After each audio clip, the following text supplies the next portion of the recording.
معاملات آپ کا بہت شکریہ سر، آپ ہمیں وقت دیتے ہیں اور آج بھی تشریف لائے ہیں۔ آصف باگٹ صاحب، آج کا دن بڑا اہم دن ہے اور کچھ حد تک جیسا کہ کچھ لوگ بھی کہہ رہے ہیں، ماہرین بھی کہہ رہے ہیں، سیاستدان بھی، کہ کچھ حد تک فیصلہ کن بھی کیا لگ رہا ہے کہ اب حکومت اور سپریم کورٹ اس اہم معاملے کے حوالے سے کسی ایک ایسے نقطے کی جانب جا رہے ہیں جس سے یہ معاملہ حل ہو جائے گا اور یہ سارا تناؤ ختم ہو جائے گا جو اب تک چلتا آ رہا ہے مختلف معاملات؟ شکریہ جی، بسم اللہ الرحمن الرحیم۔ میں سمجھتا ہوں کہ پچھلے 2-3 ہفتوں سے جو ایک غیر یقینی کی کیفیت سیاست میں یا ملک کے دیگر معاملات میں اور یہاں آپ یہ سمجھیں کہ جمہوریت کے مستقبل کے حوالے سے جو چمہ گوئیاں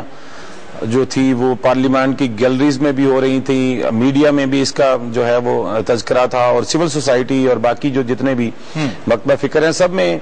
جو 27 اگست کا دن ہے وہ بڑا ایک اس پہ اوپر ہی سارا مباحثہ تھا کہ 27 کو جو سپریم کورٹ کا جو بھی ریسپانس ہوگا جو پولیٹیکل گورنمنٹ کو، اس سے جو آئندہ جو ہے وہ جمہوریت کی سمت کا تعین ہوگا اور پاکستان میں پولیٹیکل کلچر کی مضبوطی کے بارے میں جو ہے وہ اس پہ ہی ساری جو ہے وہ سمجھی جا رہی تھی کہ جو آج کے دن میں فیصلہ ہونا ہے اس پہ ہی سارا دار و مدار ہوگا۔ تو میں سمجھتا ہوں کہ سب سے پہلے تو آج کا دن میں پوری پاکستانی قوم کو مبارکباد اس لحاظ سے ضرور دوں گا کہ جو غیر یقینی کی صورتحال پہلے ہم ٹیررزم کے حوالے سے، اس کے علاوہ انرجی کرائسس کے حوالے سے، باقی جو انٹرنیشنل ہم پہ پریشرز ہیں ان کے حوالے سے، ہمارے جو سیکٹیرین وائلنس ہے آپ وہ اندازہ لگا لیں، کبھی گلگت بلتستان میں ہوتا ہے، کبھی بلوچستان میں ہوتا ہے، ہمارے اہل تشیع مسلمان بھائی جو ہیں ان کا بیجا جو پچھلے کچھ عرصہ سے ایک جو ہے وہ سیریز چل نکلی ہے، ان کے ٹارگٹ کیا جا رہا ہے۔ میں سمجھتا ہوں یہ سارا پاکستانی قوم پہ اور پاکستانی ریاست پہ ایک پریشر ہے، اور اس پریشر میں ہمیں ضرورت ہے کہ ہم سارے متحد ہوں، تمام پولیٹیکل پارٹیز متحد ہوں، اور اس کے ساتھ ساتھ تمام سٹیٹ کے آرگنز متحد ہوں۔ ٹھیک ہے نا، جوڈیشری ہماری ہے، یہ معزز ججز ہمارے ہی ججز ہیں، اور کانسٹیٹیوشن میں جو ہے وہ سپریم کورٹ کو اپنی حد متعین کی ہے، پارلیمان کی اپنی حد متعین کی ہے، باقی جو مقننہ ہے اس کی اپنی حد جو ہے وہ متعین ہے۔ تو میں یہ سمجھتا ہوں، لیکن جب بھی ہمیں کوئی فارن اگریشن یا ہماری ریاست کی جو ہے وہ سالمیت کے خلاف کچھ ایسا ہوتا ہے تو ہمیشہ ہماری قوم جو ہے وہ اکٹھی ہوتی ہے اور سیسہ پلائی دیوار ہوتی ہے۔ اور میں سمجھتا ہوں کہ اس کے ساتھ ساتھ جو ہے جب بھی یہ تذکرہ کیا جاتا ہے پچھلے 4-4.5 سال سے، میں سمجھتا ہوں کہ میڈیا میں بھی اور سول سوسائٹی میں بھی جتنا ایک آرگنائز طریقے سے جو ہے وہ پولیٹیکل لیڈرشپ کو اور جمہوریت کو جس طریقے سے ٹارگٹ کیا گیا، اور یہی کہا جاتا رہا ہے انفارچونیٹلی کہ ہم 2008 میں جب الیکٹ ہو کے آئے تو 2-3 مہینے بعد یہ بات شروع ہو گئی کہ سیاستدان ناکام ہو گئے ہیں، سیاستدان جو ہیں وہ نالائق ہیں، سیاستدان کرپٹ ہیں، اس ملک کے جتنے بھی جو مسائل ہیں ان کی جڑ جو ہیں وہ سیاستدان ہیں، اور ان سے یہ ریاست کا انتظام نہیں سنبھالا جائے گا۔ تو میں سمجھتا ہوں کہ اس وقت بھی جو دانشور تھے، جو سمجھدار تھے، جو پرو ڈیموکریسی لوگ تھے، وہ یہ کہتے تھے کہ جمہوریت کو چلنے دیں، جو آپ اس کو چلنے دیں گے، جو چلنے دیں گے تو اس میں ایک جو ہے وہ ایک آپ یہ سمجھ لیں کہ ریفارمز آئیں گی، اس کے ساتھ جو ہے یہ ایک ایسا پروسیس ہے کہ جس میں جمہوریت مزید مضبوط ہوگی، اور ہم لوگ جو ہم سیاستدان ہیں، مختلف پارٹیوں سے ہمارا تعلق ہے، مختلف نظریات سے ہمارا تعلق ہے، لیکن بہرحال ہم پاکستانی ہیں، ہمیں بھی یہ موقع ملے گا کہ ہم اپنے آپ کو سیدھا کریں، اپنے آپ کے معاملات صحیح کریں۔ تو میں یہ سمجھتا ہوں کہ آج سے 2-3 مہینے پہلے جو سپریم کورٹ میں جو کچھ ہو رہا تھا اور جو کچھ آج ہوا ہے وہ بڑا ہی خوش آئند ہے، دونوں طرف سے بڑا پازیٹیو ریسپانس دیا گیا، اور میں سمجھتا ہوں کہ جوڈیشری نے اس چیز کی ضرورت کو محسوس کیا ہے کہ ہم اگر ملک میں غیر یقینی کی صورتحال رکھیں گے تو اس کا نقصان ہماری معیشت پہ بھی ہوگا، ہمارے جو دشمن ہیں ان کو بھی فائدہ ہوگا، تو کیوں نہ ہم کچھ ایسا مڈ وے نکالیں کہ جس سے جو ہے ہم اس معاملے کو آگے لے کے چلیں۔ آج ججز کا رویہ بڑا مثبت تھا، اور سب سے بڑھ کے جو پرائم منسٹر آف پاکستان ہیں انہوں نے بڑی مثبت بات کی، اور انہوں نے کہا جی کہ میرے ظاہری بات ہے ابھی ان کو کتنے ہوئے 60 دن ہوئے ہیں ایز اے چیف ایگزیکٹو، تو وہ پہلے تو وہ منسٹر تھے، تو منسٹر درمیان میں وہ منسٹر بھی نہیں تھے، تو ان کو یہ تو ریئل پکچر تو نہیں پتا کہ اس میں اصل حقیقت کیا ہے اور ہمیں کیا کرنا ہے۔ انہوں نے عدالت سے ٹائم مانگا، اور مجھے بڑی امید ہے کہ انشاءاللہ تعالی جو وہ جمہوریت کے دشمن ہیں، جو جمہوریت مخالف یہاں پہ طاقتیں ہیں، جو جوڈیشری اور گورنمنٹ کے درمیان ایک ایسی کنفیوژن پیدا کرنے کے در پہ تھے کہ کوئی ایسی کنفیوژن ہو اور اداروں میں تصادم ہو، جب اداروں میں تصادم ہونا تھا تو لا محالہ ان فورسز کا ہی فائدہ ہونا تھا جو پچھلے 4-5 سال سے جو ہے وہ سین سے پیچھے ہٹ گئی ہیں، اور اب ان کا ارادہ یہ ہے کہ ہم کسی نہ کسی طریقے سے پھر یہاں پہ ڈومینیٹ کریں۔ آپ نے کہا کہ چھ مگوئیاں جو ہیں وہ تو دم توڑ گئی ہیں، اور ہم بھی ایسا ہی دیکھتے ہیں پرائیویٹ میڈیا پہ بہت سی باتیں کی جا رہی تھیں جو کہ آج غلط ثابت ہو گئی ہیں، اس دن نے آج یہ پروف کیا ہے۔ لیکن ہم یہ دیکھتے ہیں کہ 18 ستمبر کو اس مقدمے کی دوبارہ سماعت ہوگی، پریشر تو ابھی بھی برقرار ہے۔ کیا آپ کے خیال میں اسی طرح اسموتھ پیس پہ چلتے ہوئے یہ معاملہ جو ہے افہام و تفہیم سے حل کر لیا جائے گا؟ جی میرا خیال یہ ہے، دیکھیں میں ظاہری بات ہے یہ ہماری لیڈرشپ نے فیصلہ کرنا ہے، اور ہماری کور کمیٹی فیصلہ کرتی ہے، یا سی کا فیصلہ ہوتا ہے، پریزیڈنٹ صاحب ہمارے کو چیئرمین ہیں، چیئرمین صاحب ہیں، پرائم منسٹر یہ فیصلہ کرتے ہیں۔ لیکن میرا خیال ہے، میں اپنا اندازہ جو ہے وہ میرا اندازہ یہ ہے کہ 18 ستمبر کو بھی اس پہ کوئی ڈیڈ لاک نہیں ہوگا، انشاءاللہ یہ معاملہ بہتری کی طرف چلے گا۔ اور میرا خیال ایک اور بھی ہے کہ جو سپریم کورٹ اسی بینچ نے جو 6 آپشنز دیے تھے، ان آپشنز میں سے ایک آپشن یہ بھی تھا کہ پبلک سے رائے لے لی جائے، عوام سے رائے لے لی جائے، عوام سے نیا مینڈیٹ لے لیا جائے۔ اگر موجودہ پرائم منسٹر یا موجودہ گورنمنٹ جو ہے وہ اپنے پریزیڈنٹ کے خلاف، یا اب تو خیر یہ ایک اور بڑی خوشائند بات ہے کہ اب تو جو عدالت ہے وہ پچھلی کچھ پیشیوں سے اس نے یہ کہنا شروع کر دیا ہے کہ یہ لیٹر ہم صدر کے خلاف لکھانے کے لیے تیار نہیں ہے۔ ہم یہ نہیں کہتے کہ پریزیڈنٹ صاحب کے خلاف خط لکھا جائے، وہ بالکل امیونٹی کو تسلیم کرتے ہیں۔ وہ کہتے ہیں جی جو ملک قیوم صاحب نے ایک لیٹر لکھا تھا اس لیٹر کو آپ وڈرا کر لیں۔ اب بات جو ہے وہ کافی حد تک میں سمجھتا ہوں کہ دونوں طرف سے جو ہے وہ سافٹ کارنر شو کیا گیا ہے۔ اور اتنی دیر سے معاملہ چل رہا ہے، کیا یہ کوئی انڈرسٹینڈنگ میں فرق تھا؟ کیونکہ اب سپریم کورٹ نے بڑے واضح طور پہ اگر انڈرسٹینڈنگ میں فرق تھا بھی تو وہ کس اینڈ سے تھا؟ کیونکہ یہ تو بڑی کلیئر سی بات ہے کہ عدالت نے کہا ہے کہ جو اس وقت قیوم صاحب نے خط لکھا تھا آپ اسے وڈرا کر لیں۔ وہ خط یہ تھا کہ آپ وہاں پہ جو کیسز ہیں ان کو ختم کر دیں، ان کی کوئی قانونی حیثیت نہیں رہے گی۔ انہوں نے کہا کہ اب وہ غیر قانونی اسے آپ وڈرا کر لیں۔ اب بالکل ایک واضح سچویشن ہے، کیا اس میں کوئی قانونی پیچیدگی تھی پہلے جس کو واضح نہیں کیا گیا، یا اب آ کے لگتا ہے کہ دس از اے سولوشن، اور یہ سولوشن جوڈیشری نے دیا ہے؟ اس پہ آپ کیا کامنٹ کریں گے؟ سر میں ایک چھوٹا سا، اگر آپ کے پاس ٹائم ہو تو میں یہ جو سوئس کیس ہے اس کے حوالے سے بالکل بریف سی بات کہ ایک اتنا مسکنسپشن ہے پوری پاکستانی قوم میں، اور جتنی سول سوسائٹی ہے یا باقی آپ سوشل میڈیا پہ بھی آپ چلے جائیں تو اتنی بڑی ڈیبیٹ ہو رہی ہے، لیکن یہاں کے بڑی انفارچونیٹلی کہ ان سوئس کیسز کے بارے میں لوگوں کو ریالٹی کا پتہ ہی نہیں ہے کہ یہ سوئس کیس جو تھے یہ منی لانڈرنگ کے حوالے سے اس وقت کے اٹارنی جنرل نے جب گورنمنٹ چینج ہوئی پیپلز پارٹی کی تو انہوں نے یہ سوئس میجسٹریٹ ہوتا ہے وہاں پہ آئی او ہوتا ہے میجسٹریٹ، ایک انویسٹیگیٹنگ میجسٹریٹ تھا، اس کو انہوں نے خط ڈالا تھا کہ یہ منی لانڈرنگ کے حوالے سے آپ جو ہے وہ انویسٹیگیشن کریں، کیونکہ وہاں پہ جو ہوتا ہے وہ انویسٹیگیشن آئی او کا کام بھی جو ہوتا ہے میجسٹریٹ نے کرنا ہوتا ہے۔ یہ کورٹ میں معاملہ گیا ہی نہیں، ٹھیک ہے، ہم کہتے ہیں نا کہ یہ کورٹ میں معاملہ ہے، اس کا بھی ٹرائل شروع ہی نہیں ہوا۔ لیکن جب وہ میجسٹریٹ کو خط لکھا تو میجسٹریٹ نے اس کے اوپر باقاعدہ کاروائی کی اور اس نے اس کا فیصلہ سنا دیا۔ اس نے کہا جی اگر آپ کہتے ہیں کہ منی لانڈرنگ کا پیسہ ہے تو آپ سب سے پہلے اپنے ملک میں اس کے خلاف کیس چلائیں کہ وہاں پہ جو کرپشن ہوئی ہے اور کرپشن کا پیسہ یہاں پہ آیا ہے۔ تو انہوں نے اس کیس کو فائل کر دیا۔ بعد میں دوبارہ جب وہ کیس فائل کر دیا، جب این آر او جو ہے آپ کو پتا ہے، جب این آر او آیا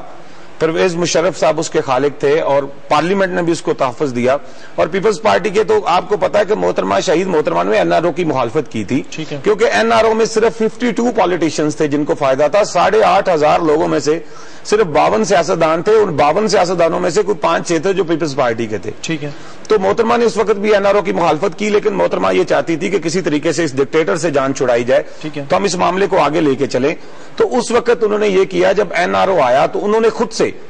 نہ پریزیڈنٹ جو ہمارے موجودہ پریزیڈنٹ ہیں یا چیئرمین کو چیئرمین انہوں نے مانگا، یا پیپلز پارٹی نے ریکویسٹ کی ان کو کہ جی وہاں پہ یہ خط لکھ دیں کہ وہ کیس وڈرا ہو جائیں۔ خود سے جو اٹارنی جنرل تھے ملک قیوم صاحب، انہوں نے ایک چٹھی لکھ دی کہ جی وہ وڈرا کرتے ہیں ہم، اور اس وڈرال کی جو چٹھی ہے اس کے بدلے میں جو جواب ہے وہ بھی آ چکا گورنمنٹ آف پاکستان کے پاس۔ انہوں نے کہا جی ہم آلریڈی اس کیس کو فائل کر چکے ہیں، اس اپلیکیشن کو فائل کر چکے ہیں، ہمارے پاس کوئی کیس پینڈنگ نہیں ہے۔ یہ جو کنفیوژن میڈیا میں آ رہی ہے نا کہ وہ 15 سپتمبر ڈیٹ تھی، 15 اگست ڈیٹ تھی، اس لیے پیپلز پارٹی کی گورنمنٹ نہیں لکھ رہی کہ اس کے بعد اس کا ٹرائل نہیں ہو سکنا، حقیقت میں کسی سوئس کورٹ میں کوئی ٹرائل پینڈنگ نہیں ہے، یہ ایک بالکل کنفیوژن ہے، اور اس پہ ہماری پارٹی کے جو نمائندگان ہیں وہ بارہا اس کی تصحیح بھی کر چکے ہیں، لیکن یہ ایک سوشل میڈیا پہ یا باقی میڈیا پہ یہ ہمارا ٹرائل کیا جاتا ہے کہ جی وہاں پہ کیس پینڈنگ ہے، یہ 15 اگست تک نہیں لکھیں گے، 15 سپتمبر تک نہیں لکھیں گے تو اس کے بعد یہ کیس کھولا نہیں جا سکے گا۔ وہ تو ایک سمپل میجسٹریٹ کو ایک اپلیکیشن تھی انویسٹیگیشن کی، اور جو پریلیمنری بیس پہ ہی انہوں نے ریجیکٹ کر دی، اور ملک قیوم کی چٹھی کے جواب میں بھی انہوں نے لکھ دیا کہ ہمارے پاس کوئی کیس پینڈنگ نہیں ہے۔ اب یہ جو معاملہ ہے وہ آپ نے کہا کہ یہ پھر کیوں ایسا ہے. میں سمجھتا ہوں کہ کچھ ایسی فورسز ہیں پاکستان میں اور بدقسمتی سے پچھلے 65 سال سے ایسی فورسز ہیں کہ جو جمہوریت کی جو آپ یہ کہہ لیں کہ کشتی جب تو کنارے لگنے لگتی ہے تو وہ اس کو کھینچ کے پھر پچھلے کنارے پہ لے جاتے ہیں. وہ فورسز ایکٹیو ہوئی تھی, وہ پیپلز پارٹی کے درمیان یا اس کی اتحادی جماعتوں کی گورنمنٹ کے درمیان اور جوڈیشری کے درمیان ایک ایسی کنفیوژن پیدا کرنے کی کوشش میں تھے کہ جس کی وجہ سے, اور ون سین فورسز تھی, وہ کنفیوژن پیدا کر کے ان کا ارادہ یہ تھا کہ یہ کسی طریقے سے, کیونکہ اب سیاستدان بڑے میچور ہو گئے, آپ اندازہ لگائیں کہ چیف الیکشن کمشنر کا جو انتخاب ہے, میں سمجھتا ہوں کہ پاکستان کی تاریخ میں پہلی دفعہ چیف الیکشن کمشنر ایسا بندہ بنا ہے کہ جس میں اسٹیبلشمنٹ کا کوئی کردار نہیں ہے. سیاسی لوگ بیٹھے ہیں, آپ نے فیصلہ کیا, اب ان کو یہ لگ رہا ہے کہ سیاسی لوگ بیٹھیں گے اور انٹرم سیٹ اپ کا فیصلہ کریں گے. دیکھیں بھائی, اب تو الیکشن آ گیا, الیکشن میں تو 2-3 مہینے رہ گئے, آپ کو نومبر سے تو انٹرم سیٹ اپ بن سکتا ہے, کیونکہ اگر فیبرری میں ہم الیکشن کروانا چاہتے ہیں تو ان کو یہ ہے کہ ہم کسی طریقے سے جو وہ طاقتیں ہیں وہ اپنا کردار منوانا چاہتی ہے کہ ہم اپنا کردار. اسی موضوع پر مزید بھی بات کریں گے. ناظرین, یہاں پر لیں گے ایک بریک, آپ ہمارے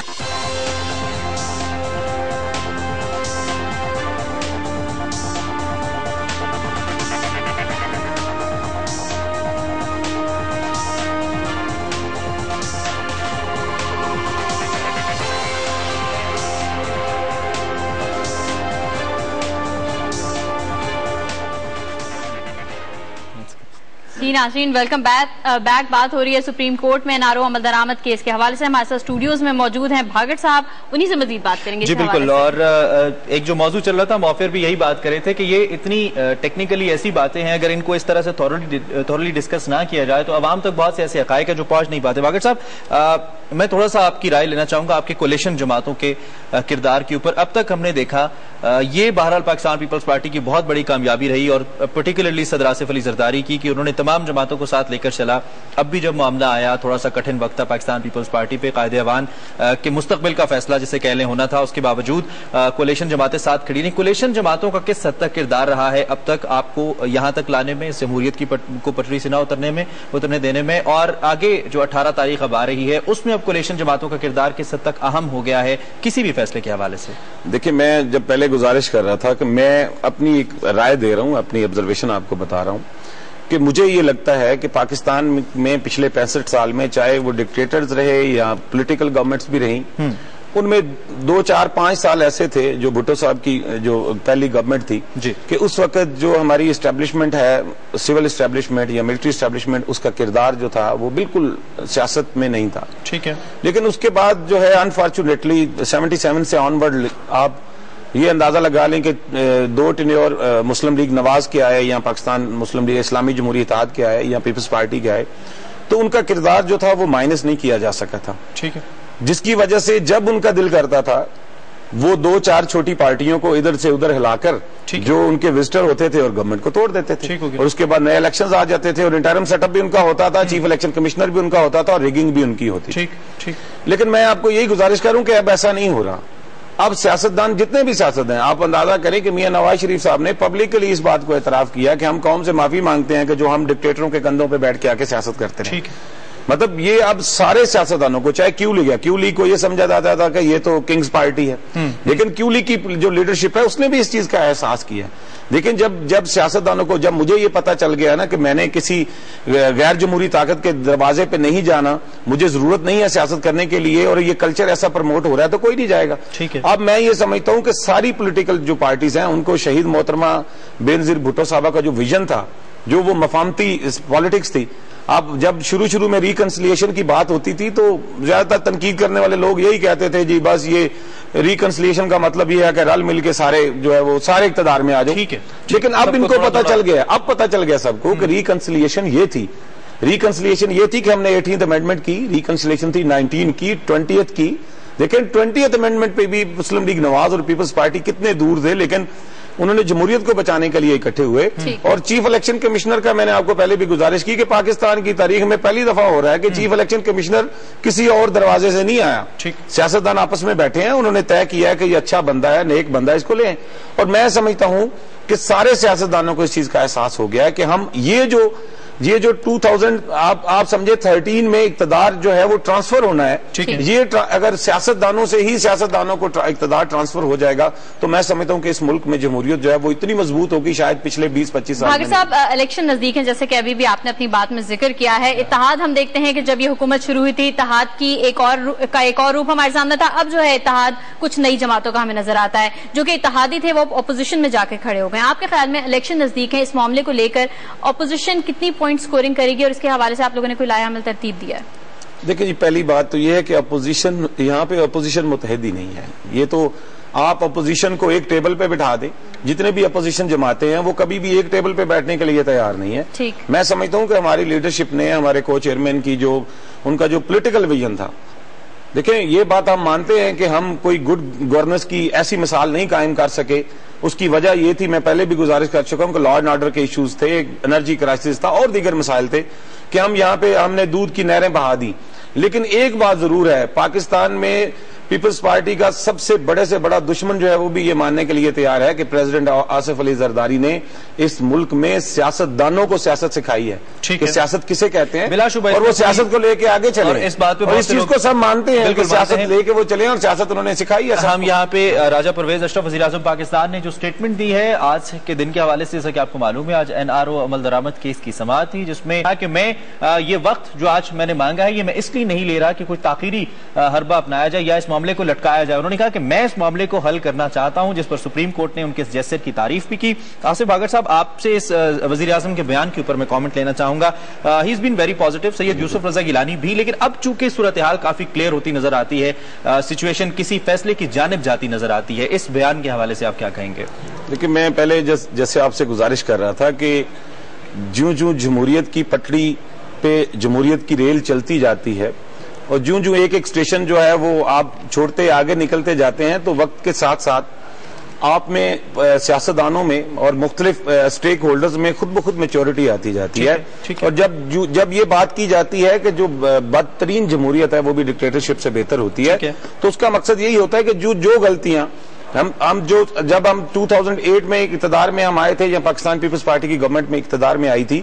تو جو غلطی ہم نے 2008 میں کی ہم نے 2009 میں نہیں کی, جو 2009 میں کی وہ 2010 میں نہیں کی.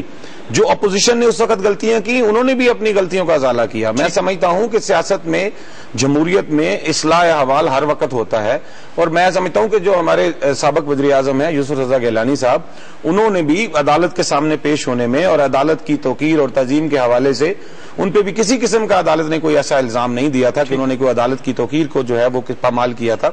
میں سمجھتا ہوں کہ عدالت کی توقیر کے حوالے سے پیپلز پارٹی کی سابقہ جتنی بھی گورنمنٹس آئی ہیں, اور پہلے آپ یہ اندازہ لگا لیں کہ ہمارے شہید قائد ذوالفقار علی بھٹو صاحب کو بھی عدالت میں پیش ہونا ہوا. اس کے علاوہ ہمارے جتنے بھی لیڈران ہیں, پھر سابق وزیر اعظم صاحب گئے ہمارے, پیپلز پارٹی نے اس حوالے سے, کیونکہ ہم ایک جمہوری خالصتاً ایک جمہوری طاقت ہیں, خالصتاً ایک جمہوری پارٹی ہے, جو جس کا خمیر ہی جمہوریت سے ہے, جس کا جو کچھ ہے وہ ہے ہی جمہوریت سے, جس نے کسی کونے سے کسی اور طرف سے کوئی سپورٹ نہیں لینی, اس نے عوام کی مدد سے اور جو جمہوریت کا سسٹم ہے اس کی مدد سے آنا ہے. تو ہمیں تو عدالتوں کی توقیر اور عدالتوں کی جو عزت ہے اس کو جو ہے وہ قدر سے دیکھنا ہوگا. اور اگر ہم نہیں دیکھیں گے, جو پاکستان کی سب سے بڑی وفاق کی جو پارٹی ہے, جو گلگت بلتستان سے لے کے گوادر کے پانیوں تک ہر گلی کوچے محلے میں ہے, اگر اس نے عدالت کی تعظیم نہیں دیکھنی تو وہ چھوٹی چھوٹی پارٹیاں وہ پھر اس کی تلقید کریں گی کہ یہ اس کی تعظیم نہیں کر رہے. بلا شبہ اگر یہ معاملہ افہام و تفہیم سے حل ہوتا ہے تو پاکستان پیپلز پارٹی ایک دفعہ پھر تاریخ لکھے گی, اور تاریخ میں مثبت الفاظ سے اس کو یاد کیا جائے گا. اگر اس معاملے کا حل آئین اور قانون کے مطابق نکلتا ہے تو یہی پاکستان کے لیے, جمہوریت کے لیے, قوم کے لیے بہتر ہوگا. ہم بات کر رہے تھے آصف بھاگر صاحب سے. بہت بہت شکریہ سر آپ کا, آپ نے اس تمام معاملے پہ اپنا اوپینین ہمیں پیش کیا. بہت شکریہ آپ کا. ناظرین, ہم بات کر رہے ہیں NRO عمل درآمد کیس کے حوالے سے. آج سپریم کورٹ میں اس کی سماعت ہوئی ہے. مختلف سیاسی رہنماؤں نے بھی اس حوالے سے اظہار خیال کیا ہے, میڈیا پر بات کی ہے. سب سے پہلے ہم بات کریں گے اطاعت و نشریات کے وفاقی وزیر قمر زمان قاہرہ کی, جن کا کہنا ہے کہ پیپلز پارٹی کی حکومت نے ہمیشہ عدلیہ کا احترام کیا اور بعض فیصلوں پر ہمیں تحفظات بھی تھے, لیکن پھر بھی ہم نے ان فیصلوں پر